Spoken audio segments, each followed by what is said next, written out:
بسمہ انصاری ملتان سے، میرا ایک لڑکے سے نکاح ہوا تھا، رخصتی نہیں ہوئی تھی، نہ ہی ہمارے درمیان کوئی تعلق ہوا۔ اس نے مذاق کرتے ہوئے واٹس ایپ میسج پر 2 بار طلاق طلاق کہا، اور پھر میرے گھر والوں نے فتویٰ نکلوا دیا کہ ایک طلاق ہوئی اور رجوع کر سکتے ہیں، لیکن رجوع نہیں ہوا۔ اس معاملے کو 4 سال سے اوپر کا ٹائم گزر گیا، رجوع نہیں ہوا، تو اس صورت میں نکاح رہا یا نہیں رہا، یا رجوع نہ ہونے کی وجہ سے ختم ہو گیا؟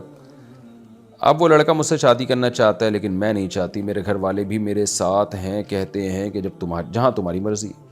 میں اب کہیں اور شادی کرنا چاہتی ہوں، تو اس کا کیا طریقہ ہوگا؟ مجھے خلع لینا چاہیے یا لڑکے سے طلاق پیپر پر سائن لے کر کہیں اور نکاح کروں؟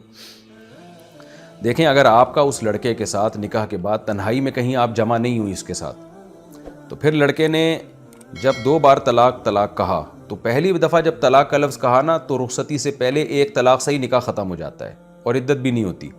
جب دوبارہ طلاق کا لفظ زبان سے نکالا تو وہ لغو ہو گیا اس کا، کیونکہ پہلی طلاق سے ہی نکاح بھی ختم، عدت بھی ختم، عدت ہے ہی نہیں، تو اب دوسری طلاق لغو چلی گئی، تو لہذا وہ ایک طلاق سے نکاح ختم ہو گیا تھا اور رجوع نہیں کرنا تھا، اس میں تو دوبارہ نکاح ہوتا ہے۔ تو جب نکاح ختم ہو گیا تو آپ آزاد، وہ آزاد۔ اب چونکہ ایک طلاق سے نکاح ختم ہوا ہے، تو جب چاہیں آپ دوبارہ نکاح کر لیں، کہیں اور نکاح کرنا چاہیں تو بھی کر سکتی ہیں، تو اس میں کوئی حرج نہیں ہے۔ اگر اس نے یوں کہا ہوتا نا، دو دفعہ تمہیں طلاق، تو پھر 2 طلاقیں ہو جاتی ہیں، لیکن طلاق کا لفظ کہا تو پہلی طلاق سے ہی نکاح ختم، دوسری طلاق لغو ہو گئی۔